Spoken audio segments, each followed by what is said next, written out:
Patrick Muyaya, chargé de brouiller les pistes, de mentir délibérément sur la vraie nature du conflit en RDC, de créer des diversions afin que Tshisekedi ne soit jamais mis face à ses réelles responsabilités en tant que chef d'État.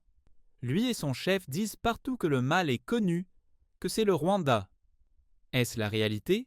Votre gouvernement est hostile à toute forme de dialogue avec les rebelles du M23, mais ne pensez-vous pas que cela pourrait résoudre la crise et soulager le nombre important de déplacés ? Voyez comment le journaliste de TV5 met Muyaya face à ses responsabilités en disant ce que tout le monde a déjà dit.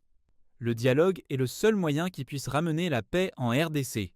Muyaya va malicieusement esquiver cette question et pointer son doigt vers ailleurs. Dans la politique du Congo, il ne faut jamais prendre ses responsabilités. Il faut trouver un autre coupable. Le problème doit être ailleurs. La question, je reviens encore à ce que je disais en liminaire. Le M23 en réalité n'existe pas, il existe le Rwanda. Mais en revanche, je reconnais qu'il y a eu des représentants du M23 ici. Et c'était à l'époque où nous avions pour ministre de l'Intérieur M. Gilbert Kankonde. Donc ils ont peut-être rencontré le ministre de l'Intérieur pensant qu'il le faisait en mon nom, ce qui peut être normal. Mais je tiens à dire ici qu'il les avait invités, si c'est lui ou c'est eux qui s'étaient invités, à mon insu. Je n'étais pas d'accord et lorsqu'on m'a proposé de les rencontrer, j'avais refusé. Il a dit quoi?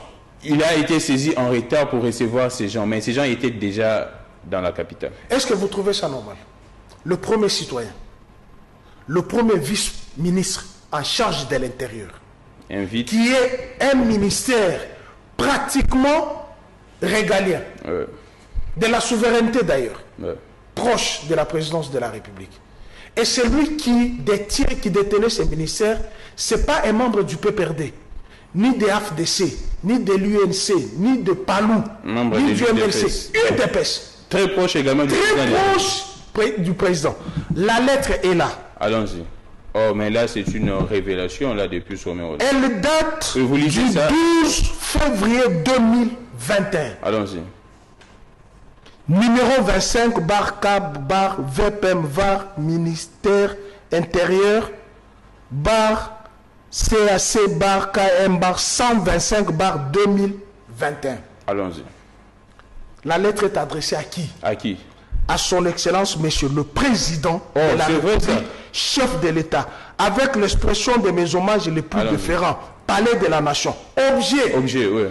Transmission de l'état des besoins pour la reddition des éléments du M23. Excellence.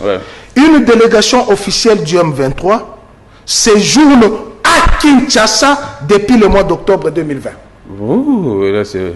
Avec pour mission de présenter son soutien total et sans faillite ni condition au chef de l'État dans sa vision pour la paix et le développement du pays. Allons-y. Les différents échanges menés par mon équipe sous ma supervision personnelle avec cette délégation sont bien documentés et ont permis d'établir une feuille de route dont l'issue convenue est la reddition totale de près de 6000 éléments du M23. Donc ici, les mal est connu sur le Rwanda, c'est bien clair. La question qu'il faut alors se poser. Quand on dit que le M23 n'existe pas et que c'est le Rwanda, Félix et Muyaya se moquent-ils des Congolais? Deuxièmement, il faut se demander à qui profite la guerre. Si le M23 avait tendu la main à Tshisekedi, allant jusqu'à vouloir se rendre, et que Tshisekedi a refusé, que veut-il finalement? La guerre à l'Est n'est-elle pas une bonne excuse pour Félix d'endormir les Congolais quant aux autres problèmes de mauvaise gouvernance